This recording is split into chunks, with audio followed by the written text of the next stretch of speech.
God is with us, and you may be seated.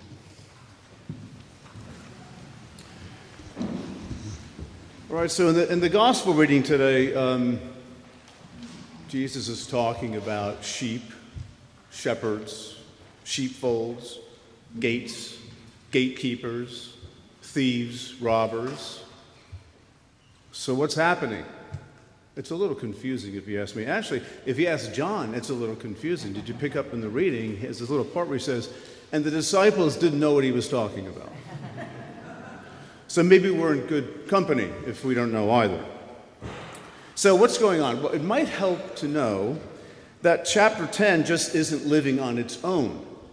It follows what comes right before it. And this is the famous story of Jesus healing a man born blind on the Sabbath.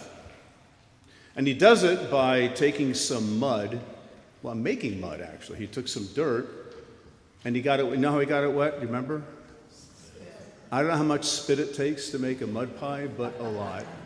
Am I the only person who thinks of that? Probably. Anyway, so yeah, there he has it, and he spreads it on the man's eyes, tells him to go wash it, and he's healed. Which sounds like a feel-good story, doesn't it? But some of the Pharisees, not all, but some of the Pharisees, I don't know, you'd think they'd be happy. They'd be rejoicing for this guy. Or just maybe shut up and not make a matter worse by talking. Just be blown away by the blind man regaining his sight. But no. They go into damage control mode. They want to manage the moment. They don't want it to get out of hand. So they interrogate this man. Let me just stop and think about that for a second. He was blind his whole life. He can see. And they want to interrogate him. Talk about missing the moment here. They want to get this blind man who was once blind, now can see. They wanted him to say something that will get Jesus in trouble. Hey, you can see, that's great. Anyway, what did Jesus do to heal you? It is on the Sabbath, don't forget. He's not allowed to do any work. And if he is, we're going to go after him. I heard he made some sort of a mud pie or something. You know, when you do that, you have to work with your hands. You have to knead it, right? And kneading is one of the things in Jewish law at the time that you're not supposed to do on the Sabbath. So there he is, and they're just like, hey, guy, just do us a solid and tell us what he did so we have an eyewitness to it, which is odd because he was blind. Anyway, so we have somebody who was there who could see it and vouch for it, and we can get you in trouble. See, the Pharisees are trying to trap Jesus in the crime of Sabbath breaking. Maybe they don't like him. Too popular, too nonconformist, whatever.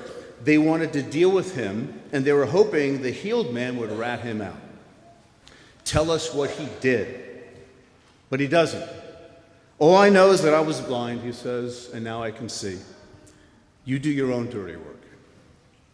And that story, folks, is a scene that sets up here in chapter 10 where Jesus is talking about sheep and shepherds and sheepfolds and gates and gatekeepers and thieves and robbers. And there's a lot going on here. But this story is basically about this. It's about listening to the right voice. And whose voice can you trust? Is it the voice of robbers that brings death, or the voice of the true shepherd that gives life? The story of the blind man, it shows us one of those voices.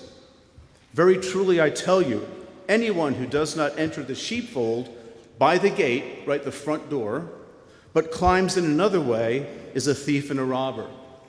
They come only to steal and kill and destroy, which is strong language if you ask me, maybe even a little bit over the top. But it's not coming out of nowhere.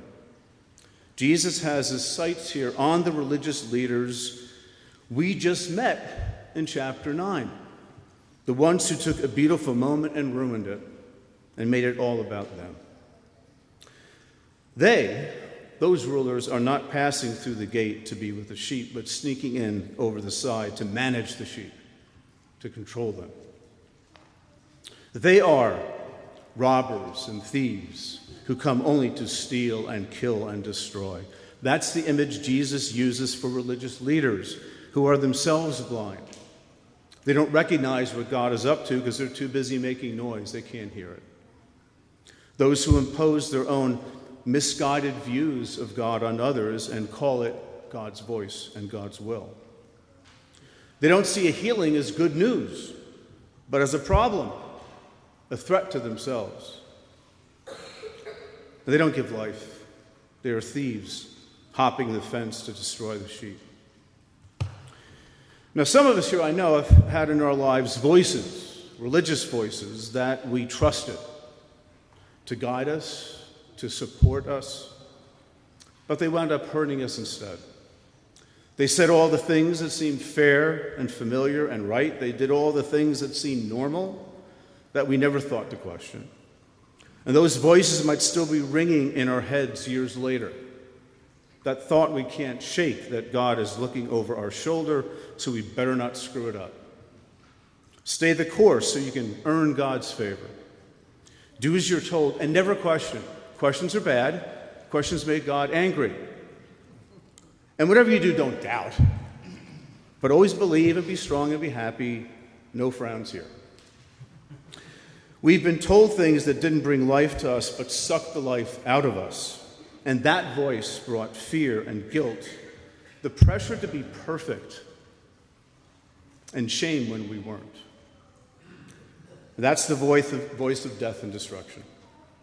Now, to be fair, and I want to be fair, these voices don't always sound harmful, and they don't always come from bad intentions. I've had spiritual leaders in my life, and maybe you have too, who were good, decent people. They weren't bad people. They were just doing what they thought was right, protecting the truth, being faithful to God. They meant well, as best as they understood. But regardless, their words never brought me life, just a sense of guilt and fear about never doing enough, the fear of not measuring up. So, I'm going to give these Pharisees the benefit of the doubt. They're not mean for no reason. They're just doing their job. They're trying to uphold one of the 10 Commandments about breaking the Sabbath. Can't blame them. But here's the point. Intentions aren't always enough. Following the guidelines doesn't necessarily bring life. Sometimes it squashes life. When people are quickly judged as either in or out of God's favor.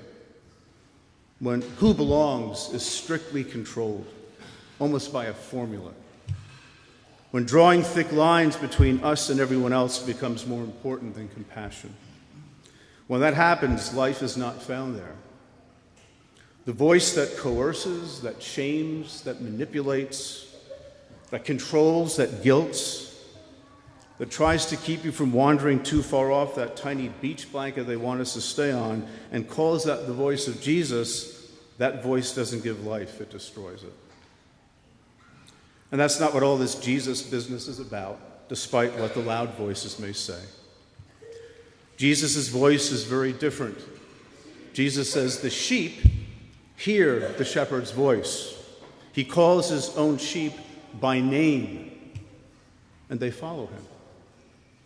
Jesus shepherds not by flexing his muscles or waving flags, not by controlling, fretting, threatening, pressuring, coercing, guilting. He calls with a calming, steady voice that cuts through all the other voices that are vying for our attention.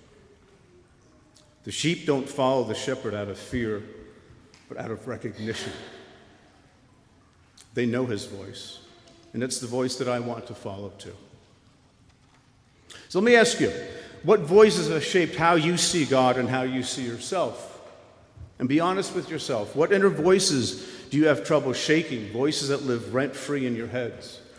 Voices that told you who you are, regardless of what you think. Voices that defined for you what you need to believe in order to keep God happy, who's apparently perpetually grumpy. Voices that have told you to ignore your experiences, your intuitions, your gut, and just keep your head down and stick with the plan. Do those voices give you life, or do they take something from you? And maybe you've even wondered, If that's what this faith is about, top-down pressure to conform to a system, do I even want it? And this is where Jesus' words matter to us, because he doesn't say, come on, get your acts together, come on back, just stop making noise, just settle down, come back to church, whatever. He says, I am the gate, and I give you life. No institution, no structure, and certainly not the loudest voices that have climbed the fence to get in your ear. That's the abundant life that Jesus talks about at the end of this reading today. The thief comes only to steal and kill and destroy. I came that you may have life and have it abundantly. Jesus is the voice of abundant life. Abundant life isn't a life where we have more stuff, despite what the loud voices of some TV preachers might say. Abundance isn't about climbing to the top of the food chain and ruling over others, despite the loud voices of some pastors or politicians or pundits. And it's not a life where everything works out all the time. Remember the man born blind? He was cast out of his community. And if you've ever had to leave a religious home, you know that can be very, very difficult. Abundant life is not about getting more or living a carefree life of leisure, free of suffering. It is about learning to listen to the voice that does not coerce or shame, but that knows us by name and simply calls us to follow. And that voice can be hard to recognize sometimes because we're so used to the loud noise of coercion and shame all around us. But listen carefully, because the voice of the shepherd does not shout over the others. It is quiet, it is still, it is deep. It gives life. It doesn't get into your head, it bores into your heart. Hope and joy and the sense of being held by God. Could it really be that simple? Maybe it is. How do we know which voice we are listening to at the moment? Well, does it beat you down or does it edify you? Does it call you and draw you? Or does it force you? I believe that when we hear it, we know it. Deep down, bypassing our brains and settling into our guts. Let me ask you a very important question. Who here has seen the show The Voice? I'm proud of all of you for not seeing that show. I've never seen it either, and I refuse to, but I see it all the time on social media, right? So you know the gist of the show? It's like American Idol, where the judges are watching the singers and they're judging them, blah, blah, blah. Well, this is sort of the opposite. The Voice is when they're sitting in the chairs, but they're pointed away from the singers, and they only hear them.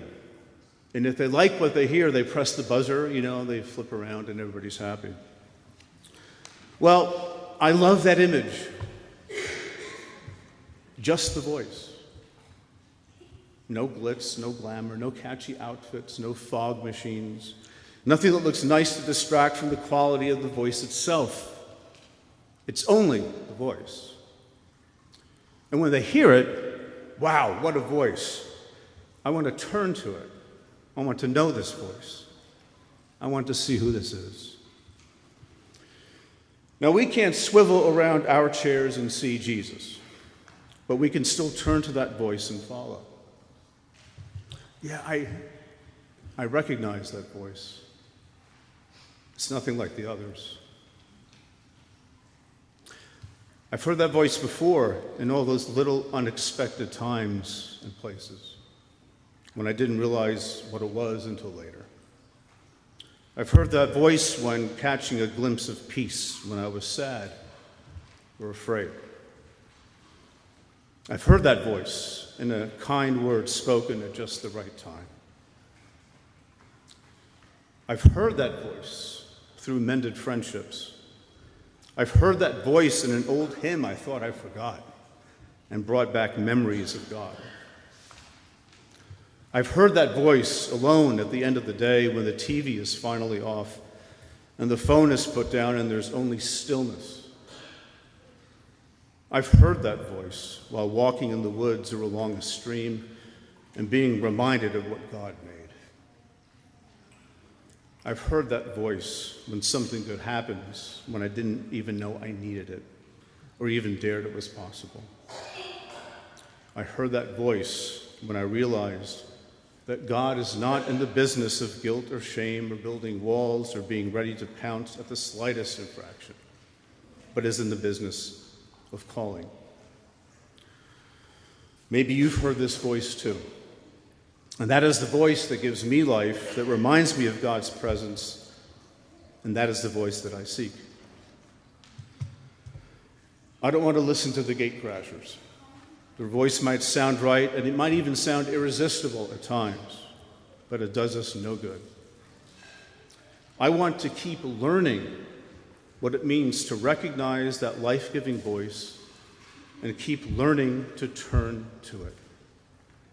I want to keep seeking Jesus wherever that voice may be found. The sheep follow the shepherd because they know his voice, and that voice brings abundant life. And maybe that is what Jesus is saying to us today. Amen.